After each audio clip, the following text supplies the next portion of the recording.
on an all-new Dr. Phil. There have been 27 school shootings so far this year. I just started screaming her name, but I never heard anything back. The police officers, we failed you. What do all these school shooters have in common? They feel like the world has ignored them, and now they're trying to get everybody to pay attention. Lock up your guns where they cannot get to them. Let's do it. Have a good show, everybody. Here we go. This is a safe place to talk about hard things. Stand by. We'll count you down. Today is going to be a changing day in your life. 5, 4. Get ready to take care of you.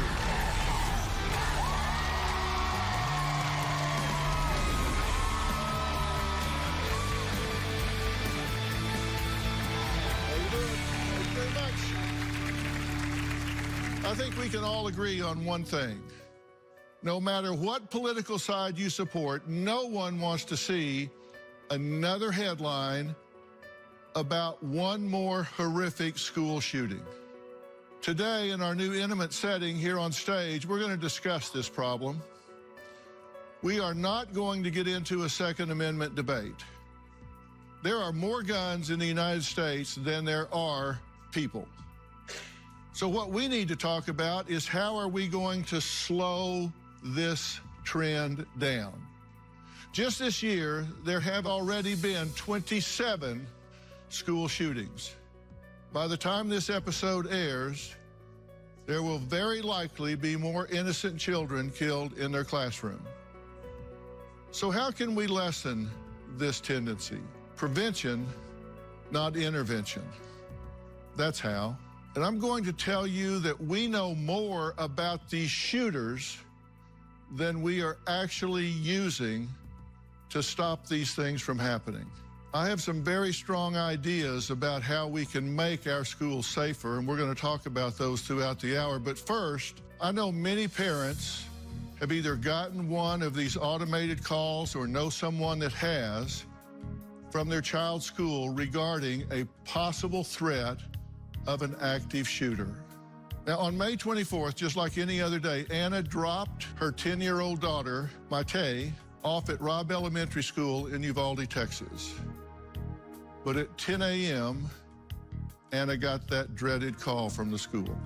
12 hours later, she found out that her 10-year-old daughter was one of the 19 children shot and killed.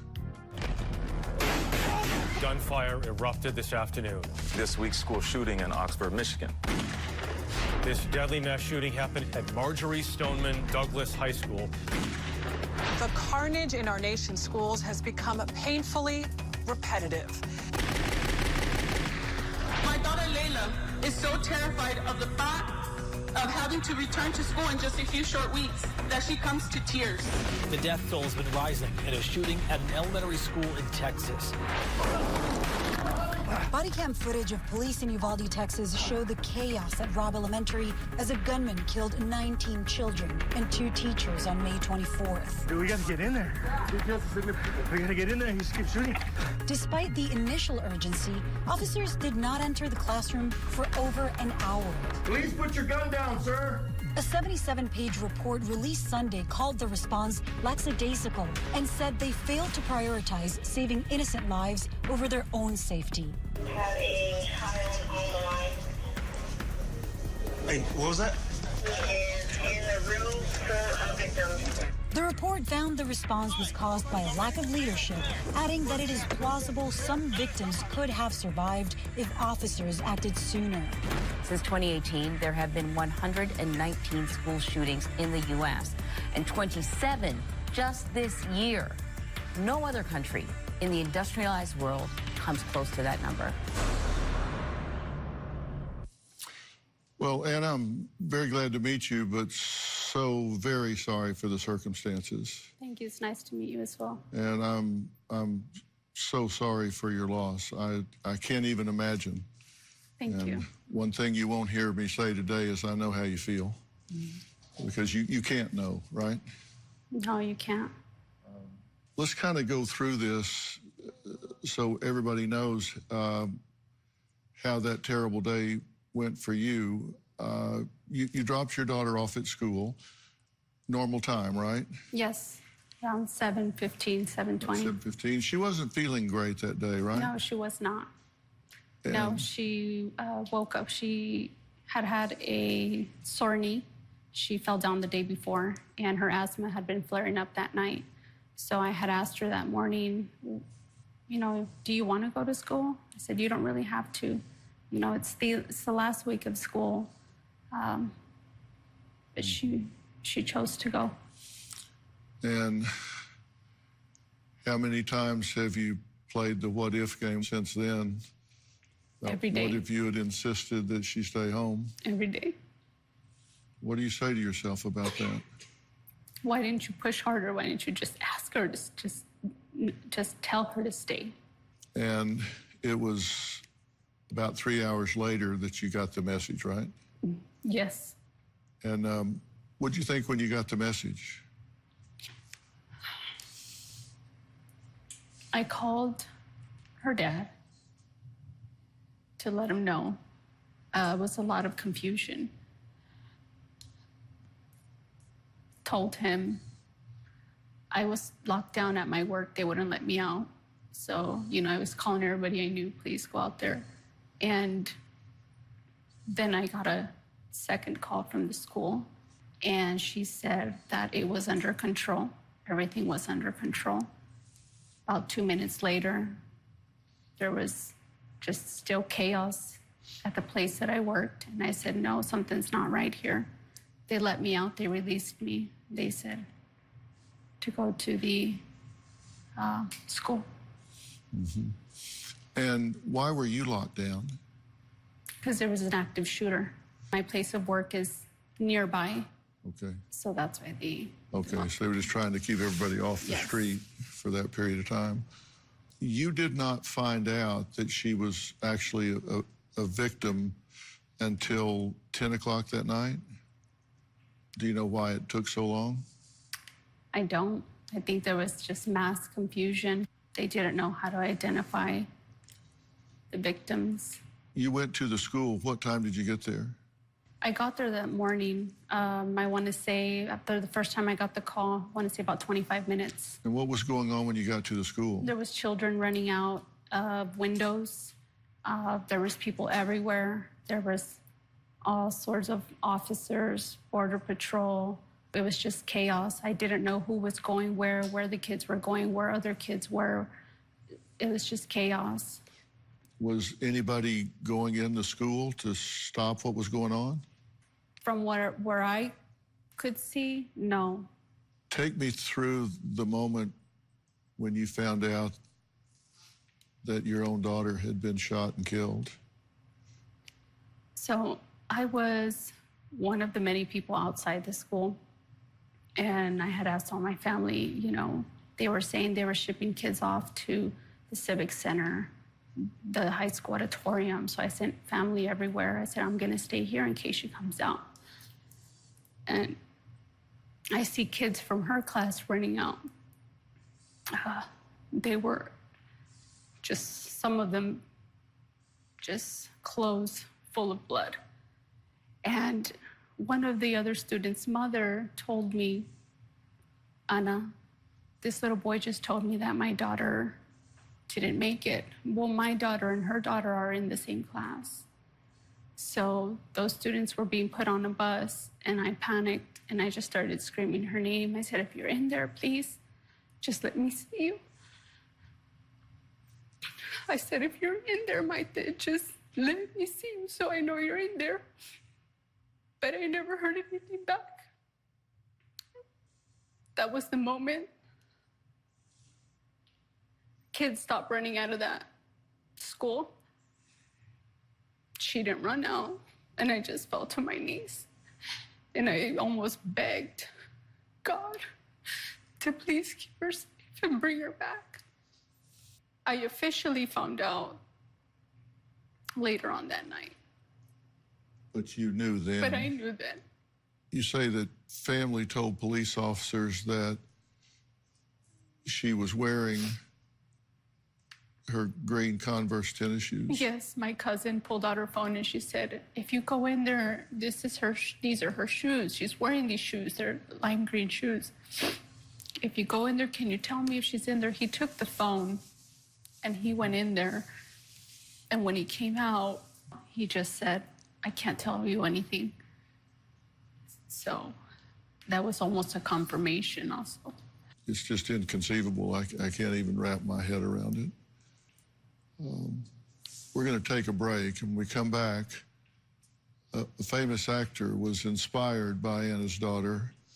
She'll tell us about that when we get back.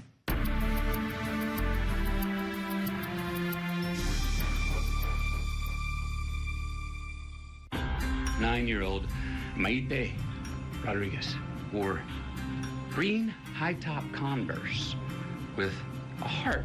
These are the same green Converse on her feet after the shooting. And later... What do you say when they go back to school the next day? You know, knowing that the day before they'd spent 6 hours locked in a classroom, pushed up against the walls, not knowing what was going to happen. Tomorrow, are schools overstepping and trying to take the place of parents? Unbeknownst to us, she had come out to her teacher as transgender. You were the last to find out about this. Yes.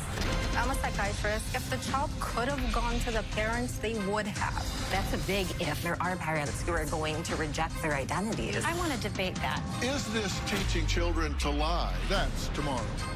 Then, on Monday... Danny was given a bottle of vodka taped to his hand. He was told to drink it. Finish it. Danny suffered massive brain damage, left blind, paralyzed, unable to communicate. That's Monday. What happened to Anna is a mother's worst nightmare.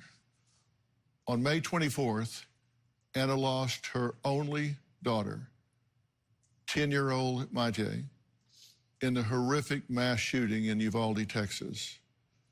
Actor Matthew McConaughey used those green shoes as a symbol of the tragedy at an emotional White House press conference. 9-year-old Maite Rodriguez wanted to be a marine biologist. Maite cared for the environment so strongly that when the city asked her mother if they could release some balloons into the sky, in her memory, her mom said, oh, no. Maite wouldn't want to litter. Maite wore green high-top Converse with a heart she had hand-drawn on the right toe because they represented her love of nature. Wore these every day. These are the same green Converse on her feet that turned out to be the only clear evidence that could identify her after the shooting. How about that? So tell me about your necklace that you're wearing. This is a turtle, little turtle for marine biology. She wanted to be a marine biologist. She goes everywhere with me. Her ashes are in here. A little bit of her ashes are in here. And then this is her fingerprint right here. Her birthstone is right here. And then this was a ring of hers that I carry with me. Just helps you feel close to her. It does. It's hard to leave home sometimes, but I have to remind myself that she still goes with me wherever I go. A lot of time passed from when this event started and when finally this shooter was taken down. Do you think she could have been saved? I think a lot of those students and the teachers could have been saved. My daughter as well. 77 minutes is absolutely ridiculous. Those police officers, I believe, whoever authority was there that, waited that long, they had no heart. They took an oath. They knew what they were getting into. Your job is to run into the line of fire, not away from it. Was the school prepared for this? They were absolutely not prepared. The outside door was open. The teacher's door was open. The door that's in between the classrooms was also open. So a lot of people have asked if this shooter had such easy access, why did the police not have easy access? I mean, I guess you've asked yourself that question many times. Mm-hmm. Do you feel like you've gotten any answers that are satisfactory in any way at all? No, there's nothing that has given me any answers. I do know from the time the shooter crashed and when he went to the school, he walked. He didn't run. He took his time and he walked. What do you want to see happen as a result of this tragedy? Accountability, justice. Yes, he was the shooter, but it is those police officers and everybody that was in there involved. It was their job to save as many people as they could, not wait 77 minutes. So I believe they need to be held accountable. Also, gun laws. Why would an 18-year-old need a weapon of war? I just cannot wrap my head around it. Knowing Maite the way you did, what do you think was in her mind and her head when all this was happening? Where's Mom? Who's gonna help us? I wonder sometimes, what did he say to them? Was he tormenting them? Was he saying things to them? Was she thinking of me? Was she thinking, who's gonna help us? Is Mom gonna help me?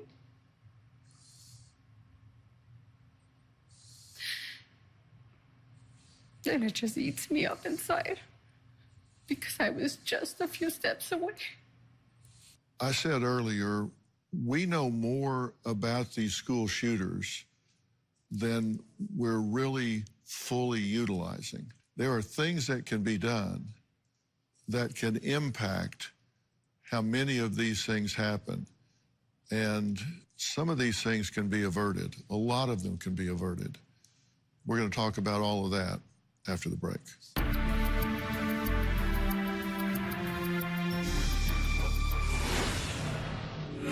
You've researched these mass shooters going back over the last 50 years, correct? Right. And we don't have a profile, but you have identified what you guys refer to as a pathway. I can't tell you how many people I've had say, oh, talk about this, but I'm going to talk about this, a national issue that every parent needs to pay attention to. The last thing he had to do to get into the fraternity was to drink a lot of alcohol. 911, what is your emergency? Oh my God, oh my God. I resolved to find a way to make all of you an even bigger part of what we do here. I could think of no better way than to bring our studio audience right up here on stage. This is a cautionary tale. They were like, get on webcam with me right now, or I'm going to send this to literally everybody you know. Customers seem to be losing their cool at the drop of a hat. What the hell is going on? It is the #1 issue on everyone's mind. I'm talking about inflation. Oh boy, are we going to talk about that?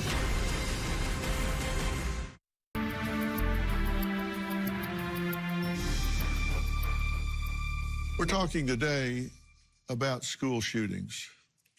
You know, this is not a fun topic, I understand that, but it's one that needs to be talked about, and it involves you. The president of the National Association of School Resource Officers and a lieutenant for the Los Angeles School Police Department, Rudy Perez, knows what it's like to be in the trenches during an active shooting. And psychologist Dr. Jillian Peterson and sociologist Dr. James Dinsley run the nonpartisan nonprofit research center, The Violence Project, which is known for its work on mass shooting prevention.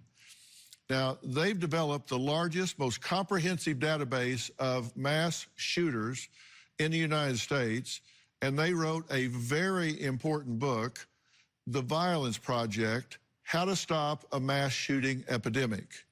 Thank you all three for being here. Rudy, let me start with you. Resource officers at the schools do what? Thank you, first of all, for having me on your show, and I appreciate the conversation. I think it's very important. School resource officers, that's exactly what the name is, school resource officers. The ability to have somebody properly selected, properly trained, properly equipped to address any issues on a campus. I believe in three things. We're mentors, we lead, and we protect safely through graduation. That is the heart of the SRO. And we have the ability to engage kids in a positive manner, 7 enforcement 90% of the time. And that is truly how we get ahead of some of these challenges that we are seeing. And a couple hundred of those officers were lost in the last year or so, and they're just not there on campus anymore. Yeah, unfortunately, across this country, we had the rhetoric of pulling SROs off campuses, and I think that's been one of the biggest mistakes we've seen in leadership. What do all these school shootings have in common? Is there a common thread here that you look at? There's not a single thing that happens, but there are some attributes, there are some red flags that are really prominent in those schools. And you guys researched these mass shooters going back over the last 50 years, correct? Right.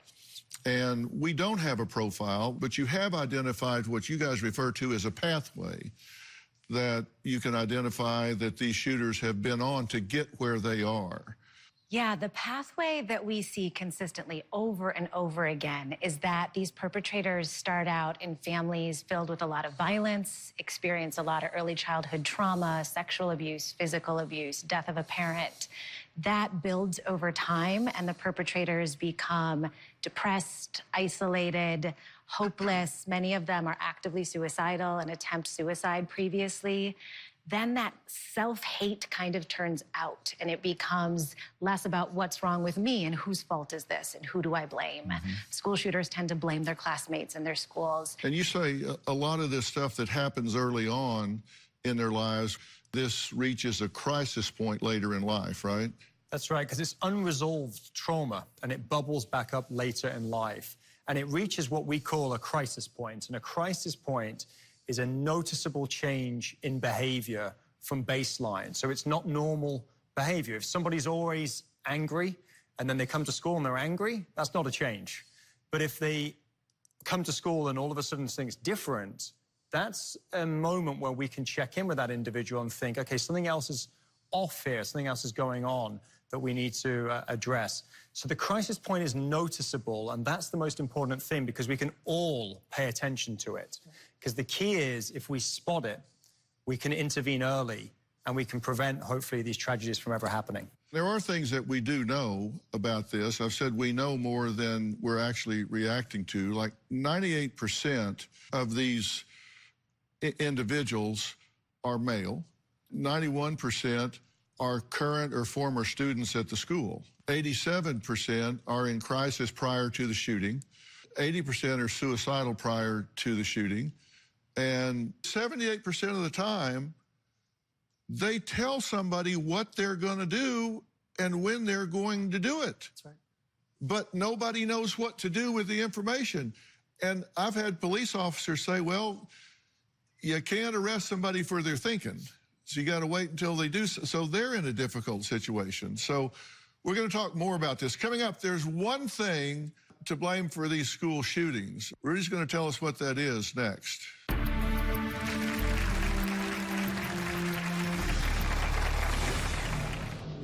I sit here and I hear your story and I see your daughter's face on TV and I see everything you've gone through. And I want to say I'm sorry. We failed you. People at Crump. He fought for the families of George Floyd.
At the time of the taping of this episode, there have been 27 school shootings so far this year. That's unacceptable. That's ridiculous. Like I said, we're not going to solve this problem today. We're not going to stop this today. But there are ways that we can talk about how to slow this down. And the sad fact is there are times of the year that we're more at risk for this happening than at other times. What are they? We see them happening most often at what we call kind of transitional periods in the year. So September, when students are going back to school, January, coming back from winter break, and then May, right as students are getting ready to leave. There's also a contagion effect here, right? If something happens like Uvalde, then that gets lots of coverage. That's very likely to trigger another event. And what's tricky with this is that you're trying to get to a point where we can have an open conversation, but in a way that doesn't glorify the actions of the shooters, because we know that there are shooters who are seeking notoriety, whether in life or in death, and they are inspired by the actions of other shooters that have gone before them. And in our research, we actually see that they actively are studying these other shooters. And in some cases, it's more than just a copycat effect. It's actually that they truly identify with them, and they get validation for this type of belief that the solution to the problem is to pick up a gun and perpetrate a shooting. And so that's where some of this comes from. There is this contagion aspect of both fame-seeking, but also feeling part of something bigger, because they feel like the world has ignored them, and now they're trying to get everybody to pay attention. I think they try to find validation. You know, the statistics you pressed and showed forward, we call that a clue in police work, right? You think that we would grab the information that you have and we begin to work it in an area and a time and place, but you need your partners. You need such partnerships behind this, because one moment we say this kid needs mental health, and then the next moment that the shooting happens, he's a monster. You see my point? And it's like, where do we find the early intervention conversation? Why do you see empathy as first and foremost as a necessary reaction to these troubled kids? I sit here and I hear your story, and I see your daughter's face on TV, and I see everything you've gone through, and I want to say I'm sorry. We failed you. And I'm sorry that law enforcement officers did not do what they needed to do that day. And it's troubling for me, Dr. Phil, to see the video, to read the report, where you see resources there, you see training there, but you don't see leadership. And I can honestly tell you, living that moment in time and place in my life, you have to have leadership in that place. But I truly want you to know, from the bottom of my heart, the police officers truly, truly care for this. There's thousands of police officers that will do the right thing. But I hope this is the moment in time and place where a lesson is learned. But I thank you for being courage and saying your story now, that we may learn from this. So thank you. And I'm sorry. Thank you. When we come back, I want to talk about something I said earlier. I said this involves every one of you, every one of us. And I'm going to tell you exactly why, in what way, when we come back.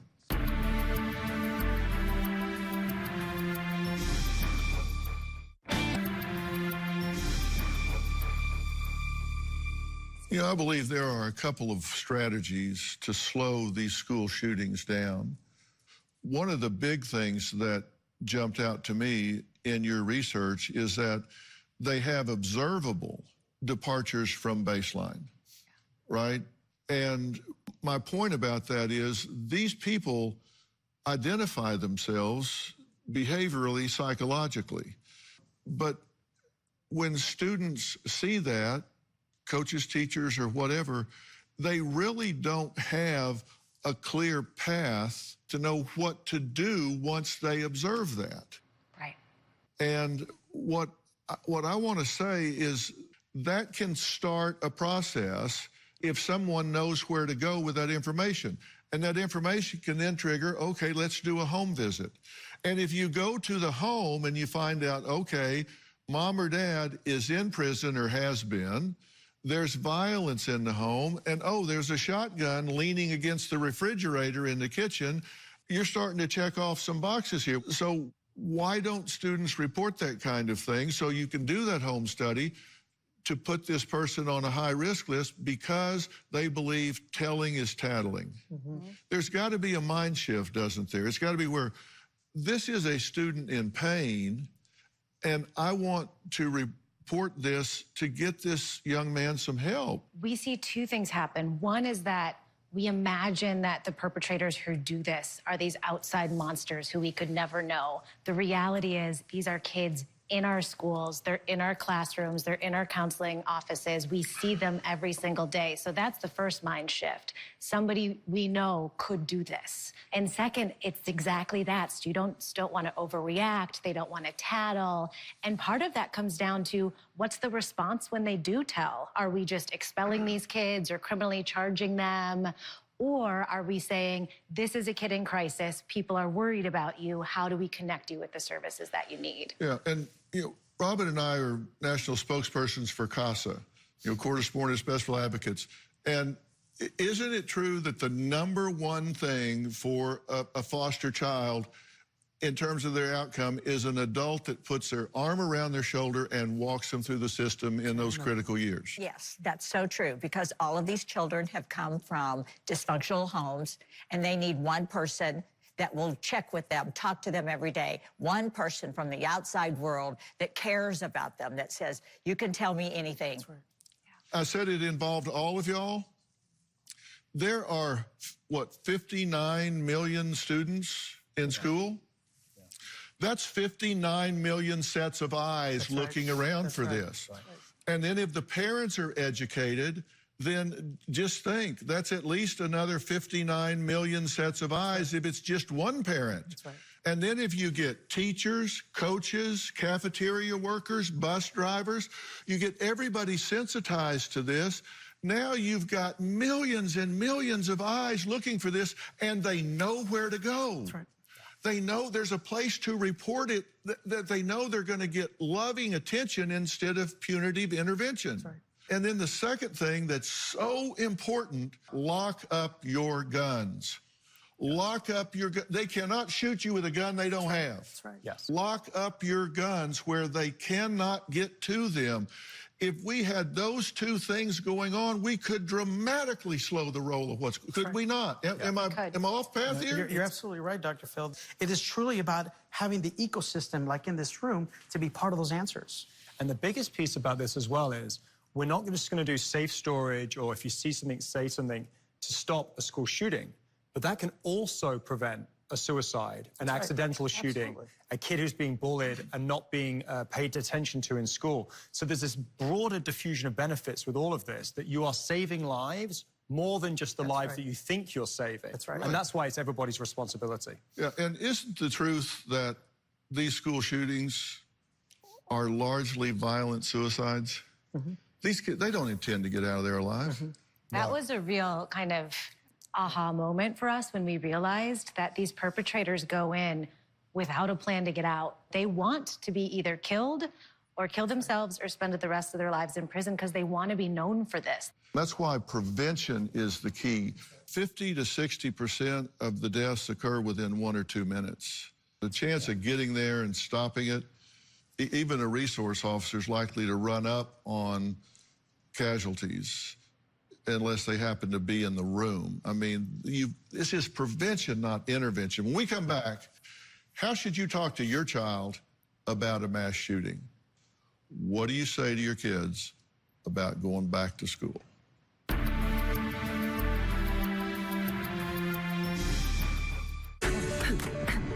This? We're back, and we're talking about this tragic occurrence of school shootings in the United States. And parents, they dread getting that call, getting that automated message. Marquis, you had a daughter that was in lockdown for, what, 6 hours? They sequestered My daughter is 13, and they sequestered her in her classroom, and they told the kids that they needed to go to the bathroom in the wastebasket, and all the parents got that automated call. And the kids were calling and texting their parents like, I love you, I'm scared, I don't know what's happening. And it turned out somebody was committing suicide outside of the school. And it was really tough to know. I mean, I think you really hit it on the head, where parents just, what do you say when they go back to school the next day? You know, knowing that the day before they'd spent 6 hours locked in a classroom, pushed up against the walls, not knowing what was going to happen. And it's just been a real struggle to figure out sort of how to assure her that it's okay and that it's safe, when in reality, it just doesn't feel that safe. Yeah. How is she doing with going back? The school actually did a lot of support and had counselors come in, but, you know, it's just seems like it happens so frequently, and you see it on the news over and over again. And I feel like when that happens, it just sort of reminds her that there's a very real possibility that that could happen in her school and with her friends. And, you know, I know that she struggles with that. And Anna, how are your boys about going to school? Well, I just bought them bulletproof backpacks about 3 days ago. They were actually happy about receiving those backpacks. They feel safer in a way. Unfortunately, I've had a different type of conversation with them going back to school than I've ever had any other years. Mm-hmm. And it's, you know, cover your most important organs. If you're far enough, run away. If you're close enough, hide. If there's other people around that have passed, cover yourself. Do what you can to survive.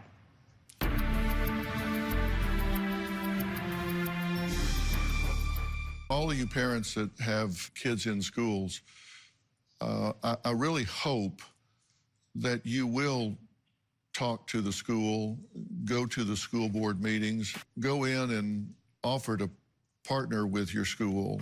You're entitled to say, what is our protocol and how can I partner to make it better?